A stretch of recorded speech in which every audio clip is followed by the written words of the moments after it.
I'm going to read a few poems to begin with, and then a very short piece from this book, Flight Advice, which is a book of fabulous tales that Jonathan put out.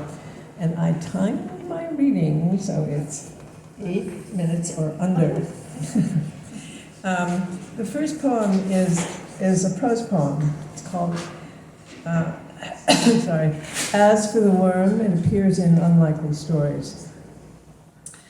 As for the worm, it inches. The orangutan, on the other hand, scratches, thinking of a joke involving a burlap bag, the people watching him, and his own head. But not only the snake slithers. The press conference will be at 10 a.m. Words fill the air like crows looking for the nearest edible morsel, or gnats seeking out the liquid refreshment of a deer's eyes. I mean, it's words. Is that nature? We're better than the other, we're better than the other animals at it. Wolf, wolf, the story goes, and then stockpiled guns in the garage. In the slam-pong blare of question and answer, you can hear a low, dangerous buzz, electric as the crackle of insects frying against a light bulb. Next is a silence in which water boils. It is a moment of urgency for the water, as the poet says. Love, too, commits cliff. War? Nothing stops, only changes shape, velocity, or trajectory. From point to cluster, from liquid to ice, from possible to bomb, from perhaps to hope. Requires air. These possibles fly everywhere, of all stripes and fancies. The long march toward the mountain you are dreaming of, or the place you never wanted to go, has already begun. The next one, which also appeared in Unlikely Stories, is called We. We are a message in a bottle, a handprint smeared in ochre, or blood on asphalt. Hope of some god who forgot his name, mapped to a hidden treasure. Can you believe it? We are a wolverine, a snake, a wolf, a hummingbird, a dead whale, and possibly ambergris. If we are a song you almost remember, it might be better to forget. The dictionary says you can't spell us. Grammar's always a problem. Numbers, too. How many lives for a bale of cotton? We have no wings, claw on a galactic lion. Sands wet slide back into the fore. We like to swallow yesterday. Time is a transitive verb, or a railroad, speed bullet. We might be rain in another country if we can do it.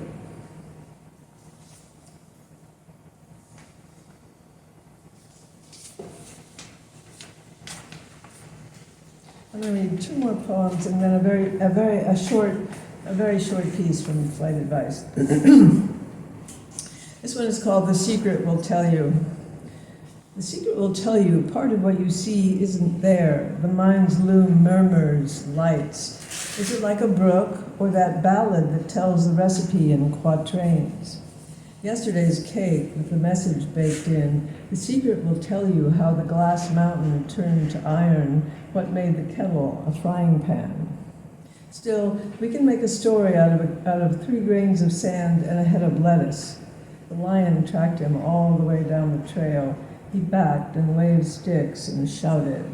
And then, sphinx or rogue, it entered his dreams, clawed as certain memories, a prowling silence, the future's muscle, dapple or dark of the inside forest, where still the garden's wild, its mountain fragrance, its sheared air, its travel into ever has a secret telling you what for.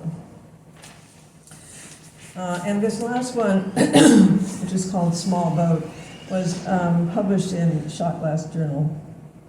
These poems are mostly in a new manuscript of mine, which I'm getting ready to shop. Small boat. Oh, small boat, she said. Small boat. Was it prayer? incantation. Boats must be built near water. If you build them in the mountains, you must find a river. If you build one in the desert, you must harness cloud. Some boats are made of mud. No float will come of that. Some boats are made of muscle, and their timber will last for years, until time carves itself toward bone. Some boats are made of wish, but spit and promise can't survive the rapids. All boats are too small for all the cargo, and it's not long before the bailing starts. Some boats can recognize the shore, but then, oh then, you'll need a horse.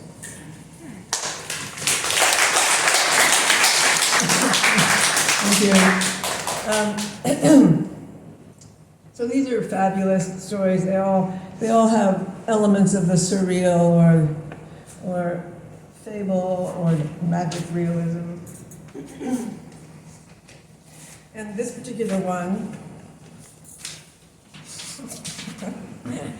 I mean, it is flight, right? They're all flying, right? It's called Fable with Wings. She was born with wings, but no knowledge of flying. Her parents never commented. Maybe they didn't notice, since at first the wings were more like nubs or odd bumps. And anyway, they were often too busy with the drama of the day's many log jams and potholes to notice much but each other's inadequacies.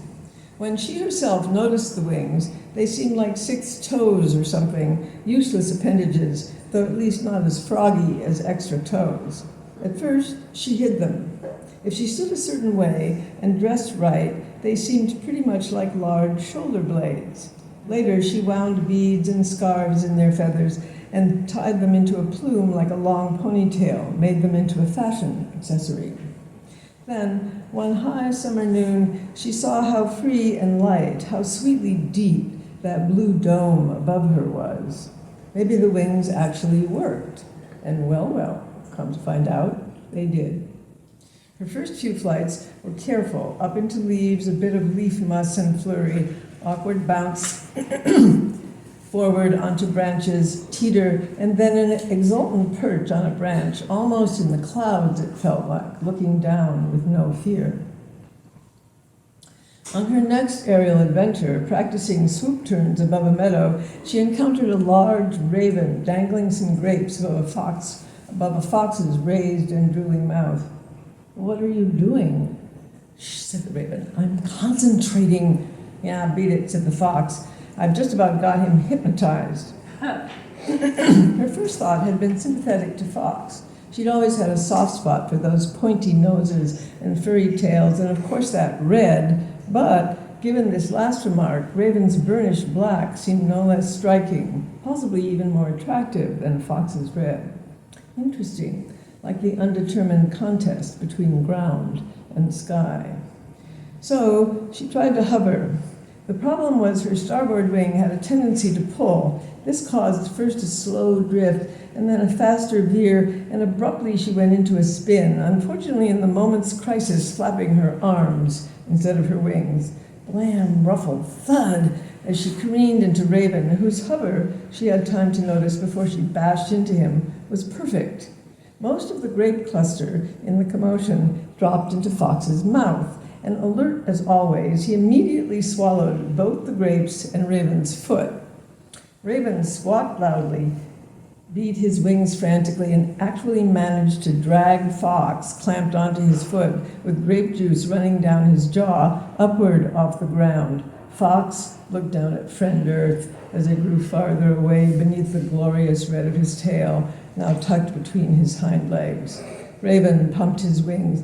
"Grab her, grab that thing with the hair," Raven squawked. "Grab her instead, she's bigger." Uh-oh, she thought, thinking of those sharp little teeth, and accelerated when she should have braked, ending dangerously close to the melee. Fox opened his mouth and made a snap at her foot, which, being nimble in that department at least, she snatched back just in time. The sound of his teeth snapping in air lingered in her mind. A thud, a most unfox-like yowl, and Fox, now a reddish-brown heap on the ground, quickly metamorphosed into a ragged streak of iron oxide after-image that disappeared into a bush. There was a sound of whining from the greenery. Raven flew up close to her and peered at her with his black, calculating eye. "Don't fly too well, girlie, do you? I offer lessons. Cheap."